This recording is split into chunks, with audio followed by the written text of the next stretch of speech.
I'm pulling on my driveway. We all know what that means. It's time for another drive to work. Okay, so today's topic is math in Magic. Yes, math. So I'll begin by telling a little story, which was, I don't know whether this was junior high or high school, probably was junior high, where I was in some math class and I was frustrated by whatever the math was. And I'm like, why do I have to take so much math? When am I going to use math? Because I was sure that I was going to grow up to be a screenwriter. That's what I wanted to be. And I'm like, I have to count pages and my salary. That's it. I don't need math. I don't need math.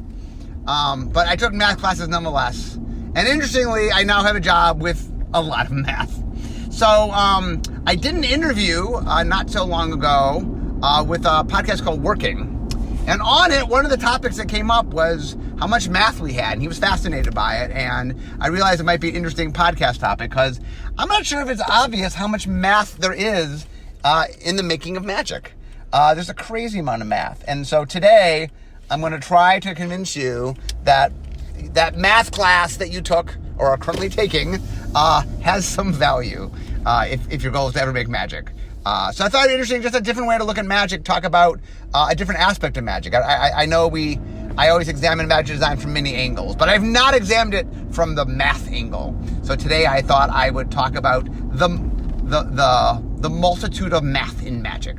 Very alliterative title there. Okay, so let me start with my math. Let me start with the math that I care about in vision design, and then I will start getting into math that other people care about. Okay, so first thing that you have to understand the math that I have to worry about is the fact that we have a trading card game. And what that means is that normally if I sell you a game, if I'm selling you Monopoly, I sell you Monopoly, I sell your buddy Brad Monopoly, I sell your buddy Jamie Monopoly, all of you guys are going to open the exact same thing, the same board, the same pieces. You are all getting the exact same experience. But in a trading card game, that is not at all true. You'll open some cards and your friends will open different cards. That each person who experiences a game experiences through the lens of a random assortment of cards. Now, that makes some challenges when you're making a magic set, because if I know exactly what you're getting, if everybody's getting the same thing, not that there's not math there, but there's a little bit more math for me because, and when I say me, I mean my team and, all R&D. Because if I want to make a set and I want to have a theme in the set, I have to care about how often that theme shows up.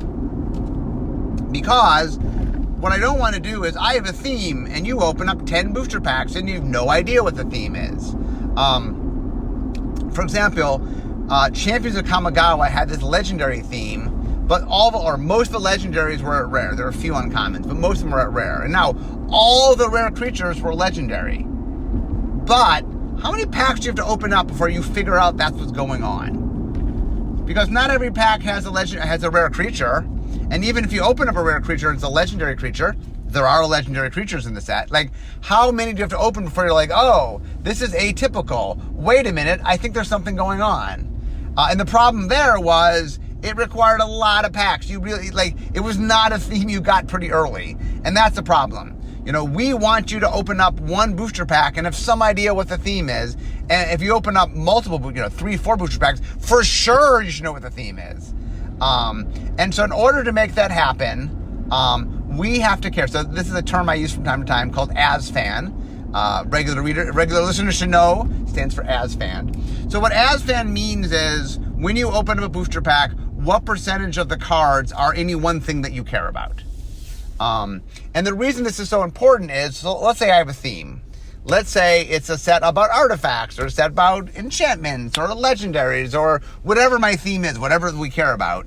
I have to be conscious of how often that appears. And in order to do that, we have to think of, so the way ASFAN is calculated is in a booster pack, there are 15 cards. One of them is a basic land. 10 of them are commons. 3 of them are uncommons. 1 of them is a rare, although 1 out of 8 times that rare is replaced with a mythic rare. once again, that is on average what you get. There's shenanigans with printing that can make weird things happen, but on average, that is what you get.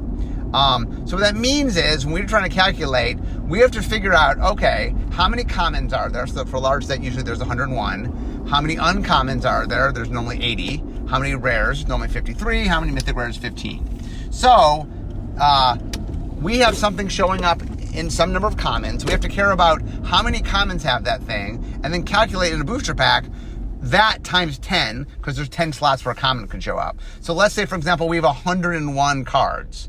And let's say your theme shows up in, okay, for math purposes, I'm going to say 100 commons. It's really 101. So the math's harder that I'm leading on. But just for simplicity's sake, let's assume it's 100. Okay, so let's say at common, 10 of the cards have my theme.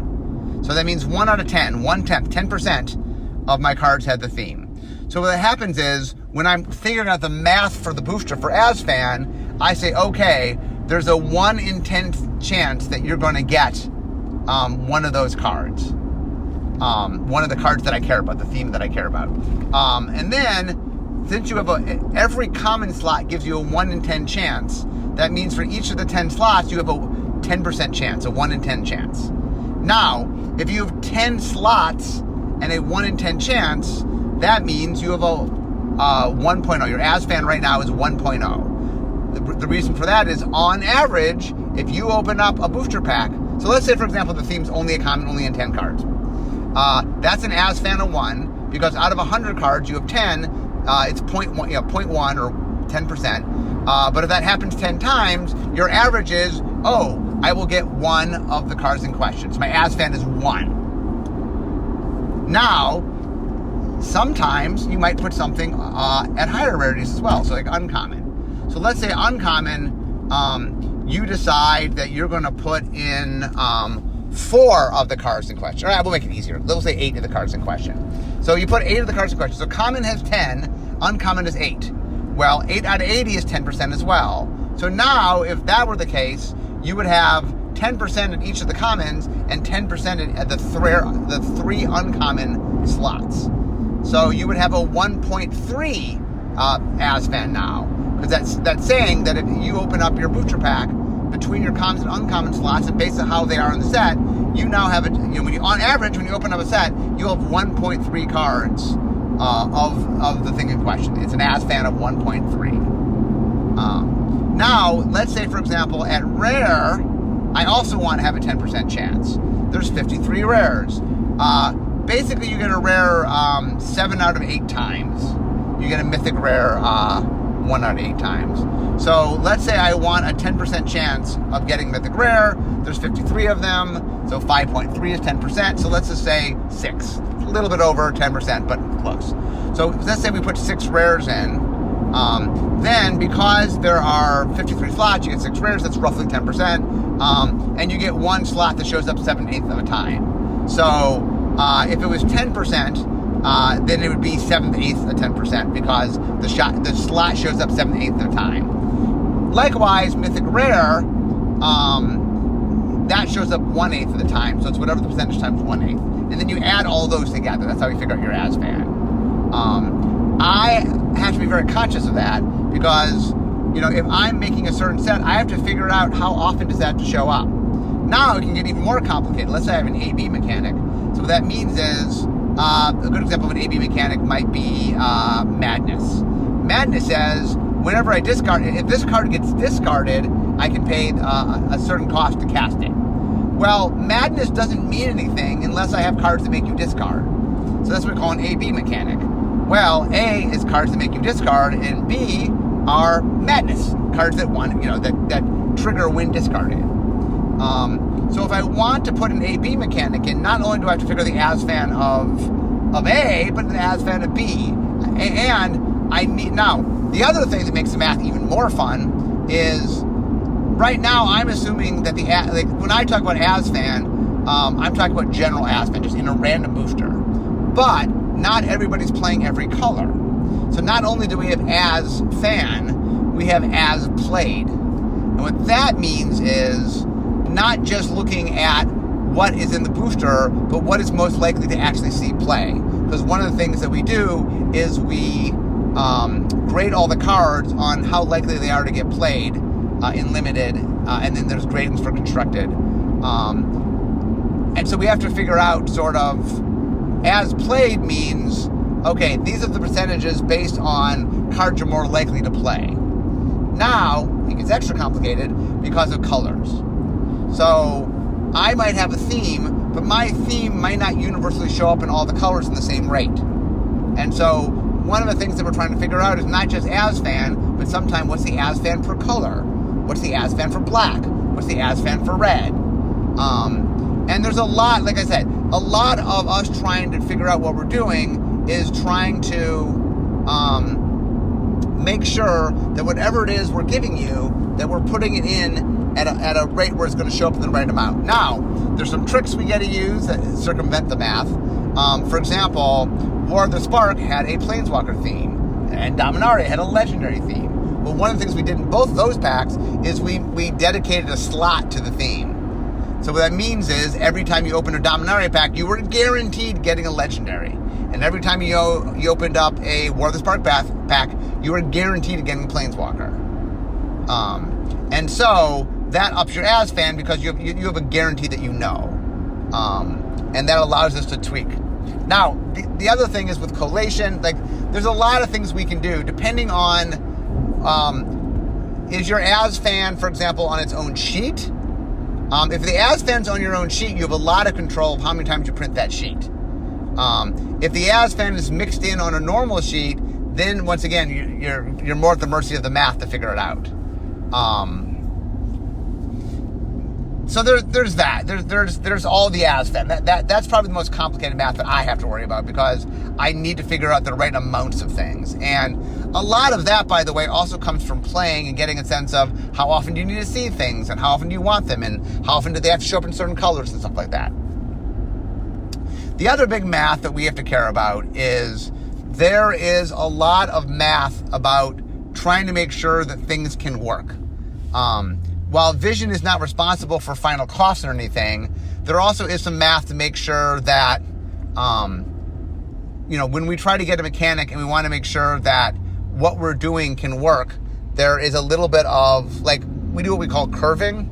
So what curving is we want to make sure that when you're playing, that you have a good mix of cards at the different cost levels. Especially for limited, for example, that if I want to make a limited deck, I have to think about how often I have things that, if you made every single card in your limited deck a 4-drop, you'd have a problem. First off, you have nothing to do for the first 3 turns, and then once you get your 4th land, which might not even be on your 4th turn, if everything's 4, then it's all getting gummed up. What you kind of want to do is have some 1s, some 2s, some 3s, some 4s, and actually you skew a little bit lower because you can cast the smaller cards earlier, and the later cards can't get cast until you have more mana. So you don't want too many of the larger cards just because you can't cast them anyway until you get to there. So there's a whole math to how the players want to build their deck. So the math goes on our side on making sure that we are representing that. If we want players to be able to sort of fill up their deck mana-wise, we have to give you choices mana-wise. So that's something we constantly have to do, is figure out sort of where things are being positioned. And not only do we have to concern just about the mana cost, but we also have to think functionally, how does the card function? Sometimes we have additional costs, like Kickers, the classic example, where we have to think about the card in both versions of, you could play this as a 2-drop or as a 5-drop. Okay, well, we have to figure out how often you're playing as a 2-drop and how often you're playing as a 5-drop. Hopefully my goal here, as you can see, Richard Garfield, obviously the creator of the game, was a math professor. So it is no surprise that there's a lot of math baked into what we're doing. Like I said, I think the biggest part of it in general has to do with the fact of the randomness of the trading cards. But there's just a lot of just general math. One of the things that we are always conscious of is how much math gameplay requires of you. How much tracking, how much math do you have to do?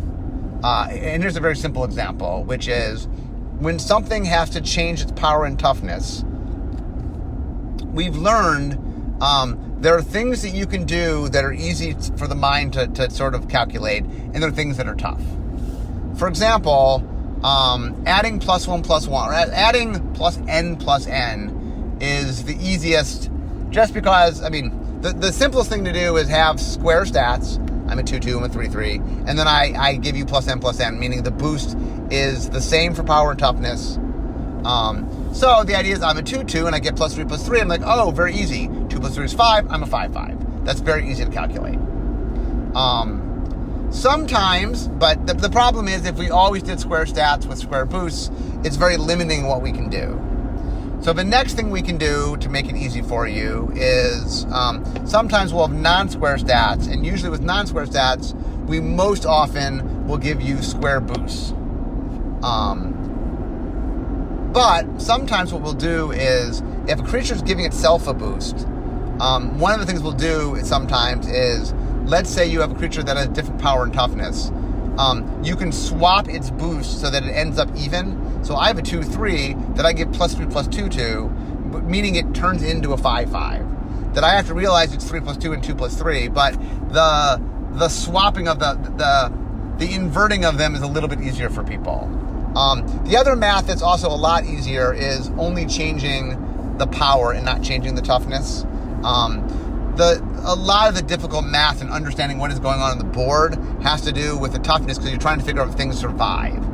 If you change power of things, it's a little bit easier to track. So you'll notice more often we'll change just power. Like, we don't often change just toughness. We do every once in a while, but we more often change just power.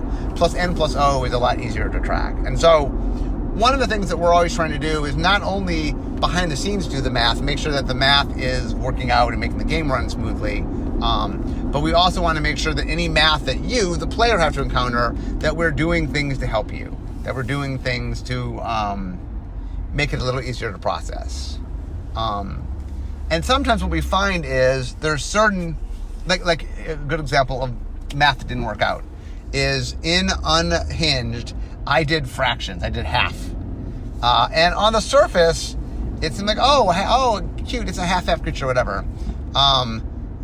What we found in practice is people are not used to subtracting halves. So, for example, you're at 16 and you get hit for 2.5 damage. It takes people a little longer to calculate that than we realized. That is something we should have caught in playtesting that we didn't. Unhinged, it's, of all the sets I've worked on, the one I'm most disappointed that I made a lot of mistakes in it, and I look back, given it was a long time ago, but still, it is, I don't get to make that many unsets, so when I make one with lots of mistakes, it haunts me. Anyway, so there's that. The other thing in general we want to think about is not only creatures that can change themselves, but also things that affect other things. Things that can change themselves, you're a little more locked in saying, okay, well, I know what this is and I know what is changing, so I understand the math I have to do directly. When you do change effects that are can affect anything, you have to be extra careful. That's why you'll notice that most giant growths tend to be +n+n, meaning +3+3, +2+2, +4+4. Just because when you can target anything, we know that math can get extra hard because we don't know what you're targeting. So we're more likely in those scenarios. Also, for example, in white, when white boosts everybody, it tends to be +1+1. Every once in a while we'll do +2+1. That's really the only non-square stat that we do in white where we boost people. And once again, people are a little easier time with the power than the toughness, but okay. So in design, there's a lot of math that has to do with figuring out how often things show up and how much they interact with each other.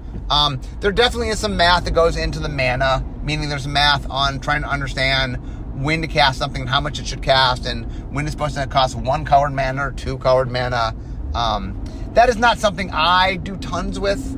But one of the things is we normally have a play designer on our team so we can cost things. And yeah, I do enough costing that I have a general sense. I'm not quite as fine-tuned as our play design department, but I do get a sense of trying to figure out when we care. And one of the things, by the way, colored mana, how much colored mana you have, that's another sort of mathy thing you have to keep in track of. And that reminds me, another kind of math-related thing is understanding your land. understanding how to give people access to the colors they need in a way that gives them enough access that they can play what we're trying to let them play, but not so much so that they can just play whatever they want. And the more colors you're letting people play, the harder it is. Like if I let you play 3 colors and I want to give you the tools to play 3 colors, it is tricky not to let you play 4 and 5 colors. And even with 2, for example, when you're playing 2 colors, just letting people get to the 3rd color, it is tricky to sort of find the right amount. There's a lot of math that goes into that as well. And like I said, there's a lot of math in the nook and crannies, trying to figure out, like whenever we have a number, whenever we're trying to figure out power toughness or trying to figure out mana cost or activation cost, or, whenever there's something, there's a number there, that number is going to revolve a little bit of math and sometimes a lot of math depending on what it is. Okay, so now I've gotten through that. That's all stuff I worry about. I'm making the game. But the math gets much more complicated once we get outside of just the mechanics within the game itself. For example, we make a lot of different versions of Magic. Right now, there's 11 languages of Magic. So one of the things we have to figure out is print runs. We have to figure out how much are we supposed to print of each thing. And in general, the idea is, the goal of a print run is, we want to make enough Magic that we're meeting the supply of the audience. But at the same time, we don't want to overshoot because, we're a collectible, right? We want there to be enough for people to get, but not so much that it's just sitting around the shelves, right? We kind of want to make it, want people to buy it, and then want it over some period of time to be sold. Now, normal Magic sets, standard legal sets go on sale for a while, and, we will reprint things. But there's a lot of math at figuring out print numbers. What's the right amount to print so that because if you err on one side, then you short the market and people can't get the stuff and you're losing money. You err on the other side, you overprint, and then, part of making a collectible is people want to get it, and it being something that's exciting and has you want it to be something that people can value. And so there's a balance there. Now, it's complicated by the fact that not only are we printing in one language, but we are printing in 11 languages.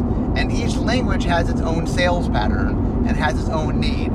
So not only are we trying to figure out individually what each language wants, but then, on top of that, we're trying to justify and make sure that there's enough of, like, one of the things that we're careful of is, because it's a collectible, we don't want to print any one thing in too small a number. We want to make sure that everything is relatively collectible. Now, in English, we print lots and lots of English. That's not an issue. But as we get into smaller languages, that becomes more complicated. Now, added to that, the added thing is, we also do things like foils. We have to understand the rarity of foils. And we're starting to do stuff like Booster Fun. And not only do we have to do those things for... we have to do those things for each market and understand when and where and how different things show up. And, like I said, one of the things about Magic is there's a lot of moving pieces. So I'll just take Throne of Eldraine, for example. Okay, so now, in Throne of Eldraine, I have the normal version of every card. I have the premium version of every card. For Planeswalkers, I have the normal version of the Planeswalker. I have the normal borderless version of the Planeswalker. And then I have the premium borderless version of the Planeswalker. Then for all the cards with Adventure, that's the mechanic in Throne of Eldraine, that has the storybook treatment. I have to figure out, there is the normal version, there is the non-foil showcase version. There's a normal version, there's the foil version of the normal version, there's the showcase version, the non-foil, and the showcase version in foil. And then there's extended art, and the extended art exists, the normal cards, and then the extended art non-foil, and extended art with foil. All those things exist. All those different things. And not everything shows up in every product, and, so there's a lot of figuring out when and where and how things show up, and then you got to do the math to make sure that things show up in the right amount.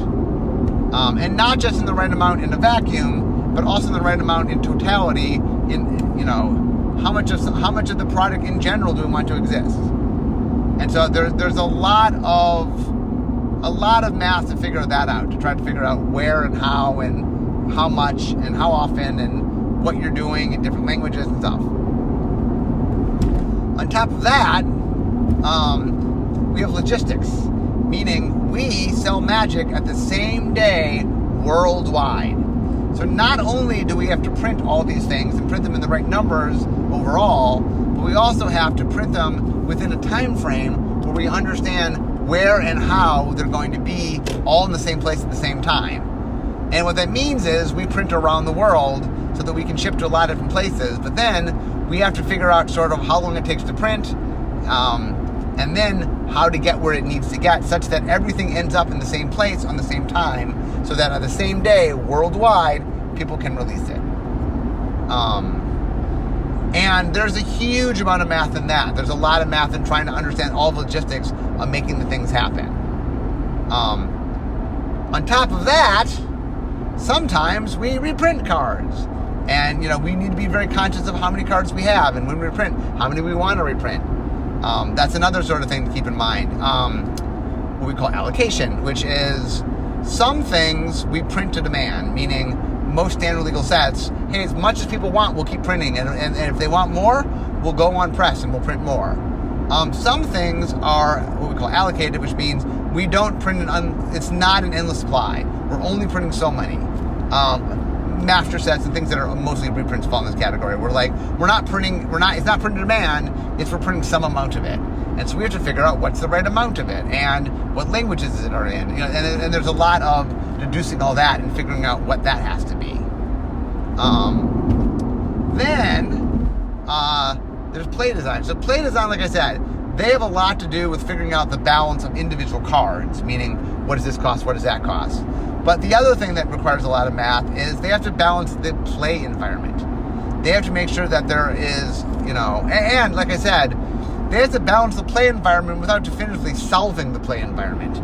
Because if they can figure out what the decks are, all of you would figure it out overnight, because there's a lot more of you than us. So a lot of figuring out the environment is not just knowing exactly what's getting played, because you don't know that, but is making sure there's a balance of things so that no matter what happens, that there are different outlets for different things. And that requires a lot of combinatorics and figuring out sort of what options and what possibilities happen and what happens if people do this and what happens if people do that. And all this is going along while they're also all the numbers I was talking about earlier, play design and set design are fine-tuning all those numbers. Like, we're taking a stab at it, and then as we're playing and pass it along, set design has to finalize those numbers with input from play design. So I mean, there's endless numbers in that regard. Okay, but wait, there's more. So another big thing that we need to do is we need to figure out what players like and don't like, right? We need feedback. How are we going to get better? How are we going to improve things? So one of the ways we do that is by collecting data. So there's a lot of data we can collect. Data. I'm not sure what the correct pronunciation there. I like saying data. Maybe it's my love of Star Trek Next Generation. So the data is we have sales data because we sell the product, and I mean, speaking of math, by the way, there's a lot of math that goes into understanding the business and the markets and stuff. I didn't even get into the business side of math. Then we have data from all the digital inputs. People play Magic the Gathering Arena. They play Magic Online. You know, there's a lot of interactions there. There's a lot of social things we can measure. How many people, you know, how often did this get referenced in social media, and where and how many impressions, and, you know, there's a lot of stuff we do. Like when we do our advertising, we spend a lot of time and energy tracking our advertising and who clicks through what ad, and, you know, trying to figure out what spoke to people. We also have organized play data, you know, that people play in tournaments, and we collect data from that. And we have infinite miscellaneous data. There's a lot of data, especially on the internet, about Magic. There's people talking about Magic and interacting with Magic, and there's just lots and lots of data out there. So we need to collect that and understand it, and we need to sort it. And we have a whole group called the BMI. I don't know what BMI stands for, but their job is to collect all their data and then analyze it and make us get conclusions from the data, from all the data. So there's a lot of models and stuff, because a lot of trying to understand things, it gets complex. When you're saying, what do people feel about this on the internet, there's a lot of metrics that you can pull, and you can sort of use those and design them. But the other thing that we've learned is we have access to so much data that it's not just a matter, it's not just getting the data, it is processing the data, and it is understanding the data. That, we have a lot of access to a lot of different things, but it's more than just having it. If someone's like, oh, everybody who cares wrote you a letter, and we've dumped all the letters on your desk, and you now have 80,000 letters. Okay, well that's I'm saying, there's a lot of process to figuring out how to access and use it. There's a lot of math in that. And also, like I said, there's a lot of math in running tournaments, and processing. Anyone who's ever run a tournament, there's a lot of in the Swiss pairing and all the sense of how that happens. There's a lot of math in programming, a lot of math in all the digital stuff that we do. There is one of the things, for example, whenever we make something, we have to sit down with digital and we have to walk through with them the intent of what we want to do. So, for example, numerous times I've sat down with digital and I want to do something, and they're like, oh, well, here's what we need to do to make that work. And things that you might think of very simple math, like things that the human brain can go, oh, I got it. Sometimes the computer go, oh, no, that's not straightforward. That is not something, a computer's really good at saying, if A, then B. But, if if A, do B, but when it's A, it's kind of a judgment call. Humans are good at judgment calls. The computer's not good at judgment calls. So, there's a lot of figuring out what can get programmed. There's math inherent in there. Then, on top of that, the other thing that play design will look at is trying to understand sort of how often things get played and what that means. One of the data we look at all the time is tournaments and figuring out what gets played, and we look both online and in real life, in tabletop, and trying to understand what are the decks and what does that mean, and what are the cards that are caring about things. And there's a lot of data crunching to understand. One of the things that we want to do to get better at understanding sort of how to make the better environments is using the analytical tools to be able to slice and dice what's going on, to figure out and process, oh, we made these decisions and these are the outputs of what we've done, to try to understand and get lessons so that we can improve upon that. Actually, what am I missing? Hopefully you can see I'm almost to work. There is no endless amount of things. The math runs deep. One of the things that I brought up when I did my interview that was on the podcast was I brought up that we have an economist. His name's Kenny. And we have so many math problems that are really complex, that are really very, very important. How much should we print? I mean, that's a very important thing. That we, Kenny is able to do a lot of mathematical models and do very high-end math. Because there is like I said, the math is so deep that we have an economist and he needs the help of computers to process stuff because it's just so complex. And remember when I did my interview that he was really shocked that we had an economist, but that is how much math that we have in R&D, that R&D needs its own economist. So, and it's funny talking to Kenny sometimes, in that one of the tricky things in general is not just a matter of understanding what the numbers say, but understanding what you want to know. One of the things that's very interesting that you tend to think of numbers as being very black and white. Like there is the correct answer and the wrong answer. But one of the things that's very interesting is that as you analyze numbers, while there definitely is a lot of math that goes into understanding the numbers, it is not nearly there's more subjectivity than you realize. Because a lot of it is trying to understand what factors mean And while you can measure factors, understanding the implications can be a lot more complex.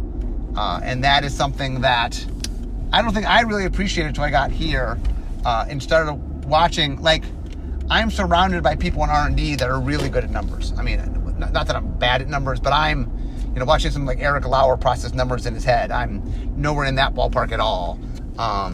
And it's really interesting watching, sort of crunching through, in that there's so many problems that come up that, someone like Eric who does high-level math in his head, and Eric will go, oh yeah, we need a computer. Eric will just admit up front, like, oh yeah, there's no way my brain can process that. We're going to need a computer. It's really interesting. And like I said, I mean, all those years ago when I swore that I would never need math, but I studied math anyway, I'm glad I did. It actually has paid off. So to all you out there, that are in school still and studying math and cursing math, don't curse math. Math is your friend. Or at least you will need math. Be nice to math. You will need math. Anyway, I'm not sure we thought of today's podcast. It's a little bit different. I like trying different things. I don't know. Give me your feedback on this podcast. Just trying to show you a different side of magic, different side of design. But anyway, I'm now at work. So we all know what that means. It means instead of talking magic, it's time for me to be making magic. I'll see you guys next time. Bye-bye.